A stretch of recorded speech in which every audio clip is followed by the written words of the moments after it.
নমস্কার বন্ধুরা, welcome to পিজিএন Bangla. তো একটা খারাপ খবর আছে বাংলার ফুটবল ফ্যানেদের জন্য। ক্যান্সেল হয়ে গেল আগামীকালের কলকাতা ডার্বি ম্যাচ। প্রধানত আরজি করের ওই ঘটনার জন্যই এই রকম সিদ্ধান্ত নিতে বাধ্য হয় ডুরান্ড কমিটি, এবং পরবর্তীতেও এই ম্যাচটা আর হবে না। ক্যান্সেল মানে পুরোপুরি ক্যান্সেল।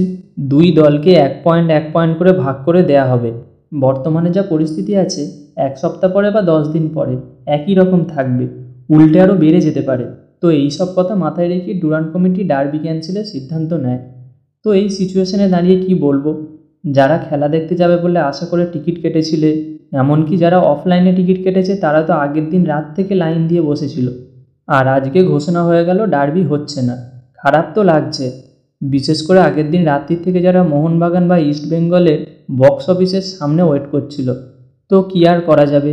এবার অনেকের মনে প্রশ্ন আসবে, যারা টিকিট কেটেছিল তারা কি টিকিটের দাম ফেরত পাবে? উত্তর হলো হ্যাঁ, ফেরত পাবে। ডার্বি ম্যাচ ক্যান্সেলের ঘোষণার পরেই ডুরান্ড কমিটি মিটিংয়ে বসে এবং সেখানে সিদ্ধান্ত হয় টিকিটের দাম ফেরত পাওয়া যাবে। অনলাইন অফলাইন সমস্ত টিকিটের দামই ফেরত দেবে ডুরান্ড কমিটি। তবে কিভাবে ফেরত পাবে, কবে ফেরত পাবে, সেটা দুদিনের মধ্যে জানানো হবে। এবার পার্সোনালি আমার যা মনে হয়, টিকিটের দাম যারা ফেরত পাবে তারা কিন্তু জিএসটির দামটা ফেরত পাবে না, মানে টিকিটের আসল দামটা ফেরত পাবে।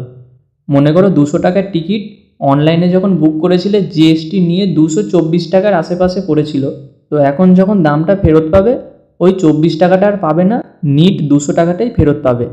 এবার একটা জিনিস কি, এই ডার্বি ক্যান্সেল হওয়াতে মোহনবাগান বা ইস্টবেঙ্গল কোনো দলেরই খুব একটা কিছু প্রবলেম হয়নি। মোহনবাগান তো সরাসরি কোয়ালিফাই করে গেছে কোয়ার্টার ফাইনালের জন্য, আর ইস্টবেঙ্গলও সেকেন্ড বেস্ট টিম হিসাবে কোয়ার্টার ফাইনালের জন্য কোয়ালিফাই করে গেছে। দুই দলকেই আন্তরিকভাবে অভিনন্দন জানাবো।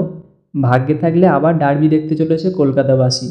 যেহেতু মোহনবাগান এবং ইস্টবেঙ্গল দুই দলই কোয়ার্টার ফাইনালে চলে গেছে, তো গত বছরের মতো আবার হয়তো এবছরেও ডুরান্ডের ফাইনাল দেখছি মোহনবাগান এবং ইস্টবেঙ্গলের মধ্যে। তো সেটা তো সময় এলেই বোঝা যাবে।